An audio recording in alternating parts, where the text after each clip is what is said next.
Wait until you see number 6. I didn't think it was a problem until I saw the figures. 3 months ago, I checked my bank statement. I almost panicked. I was living in Canada, working hard, but somehow my money kept disappearing. When I added everything up, I realized I wasted over $1,000 in a month. Now, the realization is that it was mostly on small things. So I ran a personal experiment. I stopped buying 9 specific things. And honestly, some of them actually hurt to give up, but the results surprised me. I'm breaking these things I stopped shopping into 3 categories. They fall under the everyday spending, beauty spending, and also the hidden money leaks. Wait until you see number 6. I didn't think it was a problem until I saw the figures. Now, for the section 1, we're going to be talking about the everyday spending. I do have my laptop here because I really want to mention everything as it is. You know how you finish filming and you're like, oh my goodness, I didn't tell them this. So bear with me if I look down sometimes to show you what I have here. As a family, we have been very intentional in terms of being thrifty and frugal with our money. But we just moved to Canada 6 months ago. We didn't have a home. We were living in Airbnb and we had to eat out, right? So when we did eat out, oh my goodness, the receipts and the accounts started crying. We saw that we were spending about $250 just within a couple of days going out to eat as a family. If you don't know, or if you're new on this channel, we are a family of 4. You know what we did when we moved to our apartment? From that $250 that was saved from a couple of days eating out, this has become our monthly budget. Section 2 is the beauty and lifestyle spending. If you love skincare and makeup, you know that those sales, when you see them, they are always tempting. And I also fell for it. I had a drawer of things I wasn't using, and you know that those things did not just magically come into my bag. I had to buy them. So that was why, if you've joined me on my no buy challenge, I told myself for the beginning of this year, I would not be buying some of these things. I have to use all the products I need, all the products I have bought to the very last drop, especially for the makeup, the eye palette, the eyeshadow palette and all that. I have to use them until I see the base, and I'm pretty sure that they are done before I go out for shopping. And guess what? Just by making that decision, I've saved over $100 every single month. As an African, I've been introduced to wigs, a lot of wigs, I love the style and all that. But knowing how much it costs, I'm like, this is not what I would do.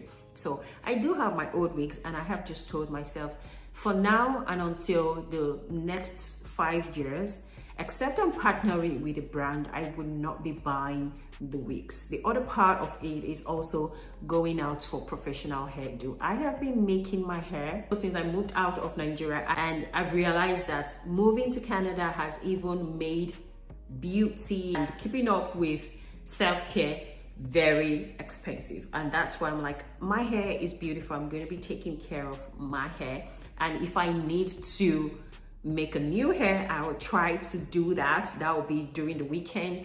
That would save me about $100 to $200 just by making your hair. But the category that shocked me the most is perfume. I did not think that fragrance could drain your budget this much. Now, I know that perfume shopping is emotional. It feels like a part of self-care. You know what I did?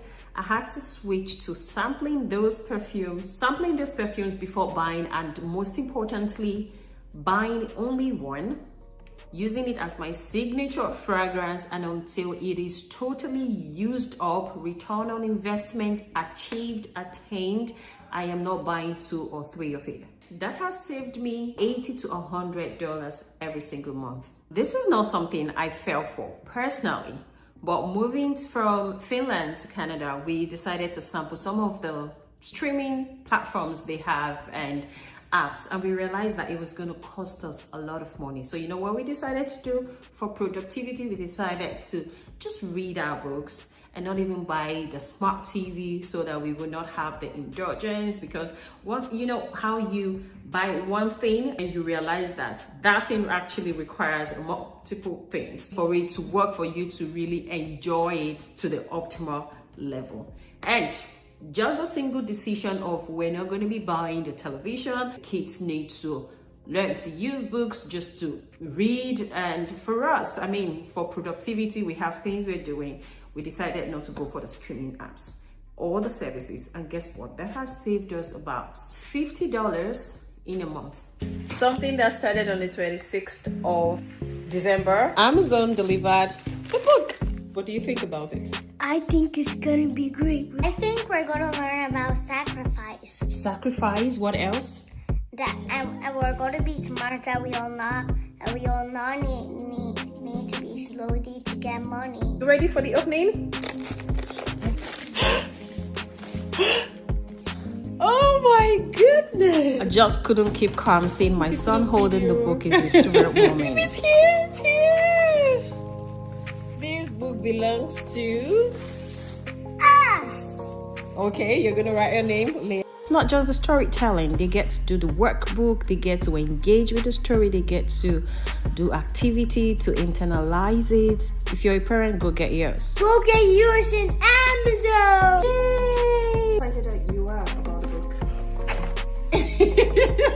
At this point, I thought that I had found all the leaks, but when I audited my bank accounts even deeper, I found hidden charges which I completely ignored. And the number one is the NSF fee. I actually did not know that if you default in payment, you were going to pay about $40 for a bank overdraft and all that. That's because when I opened our accounts in Canada, I told the bank specifically, I do not want the bank to give me money if I don't have enough money.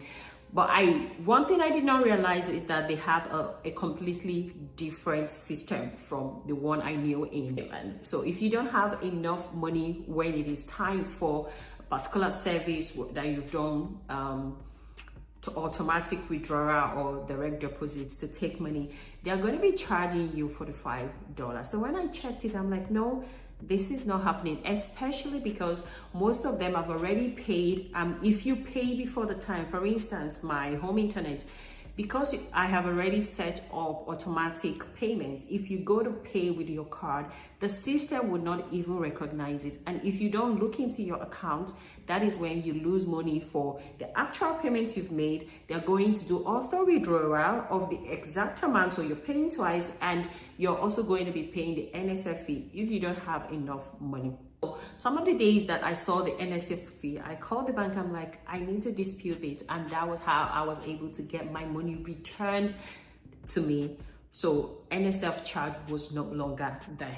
And that has saved me over the 6 months we've been here over $200 because I saw that happening a couple of times. Other money leak is the random online shopping. Be from the Shein and the Temu, you just see something, you're like, oh, I love this dress, I love this thing in the house, I love that and all that, and you just add it to your cart.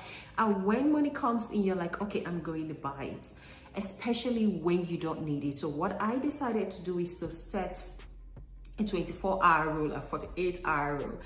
And I actually even took it further this year by uninstalling those apps so that I would not, you know how you're like, oh, I'm bored, or I just want to take a break, I don't want to go on social media, and then you go on those apps, you start scrolling, you're adding, and because you have the money, you press buy, and that is money that could have been saved. And now I shop, but I shop mostly for my future. So if I feel that I need to pay something, I need to buy, I go on my Wealth Simple, I buy gold or some of the ETFs. Now, it is not really about saving this money here and there. It is actually what you do with the money you've saved. So this is what changed after I saved. I did not just let the money sit there. I redirected it to do the work for me. I have been talking about the richest man in Babylon and the laws of building wealth and money.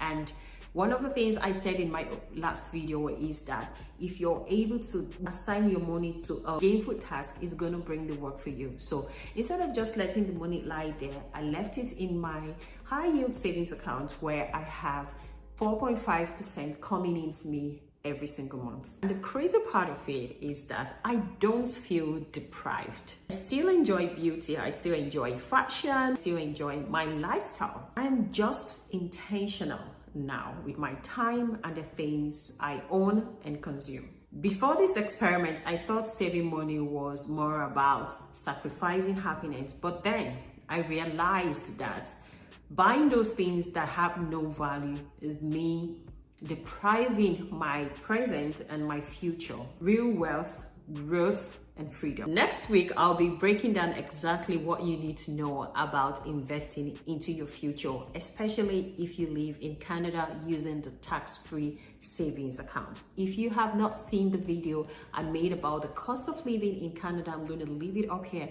This is your turn. Please tell me, what are the things you're cutting out as a person? So what are the things you will not be buying to save money and to redirect that money into a better thing for you that your future will be so happy for? Please leave a comment. Tell me where you're watching from. So look forward to replying and reading the comments. And please click on the like button, subscribe so you not miss any of the future uploads we'll be having. This video here, you're going to be finding it helpful. Thank you so much and see you in the next video.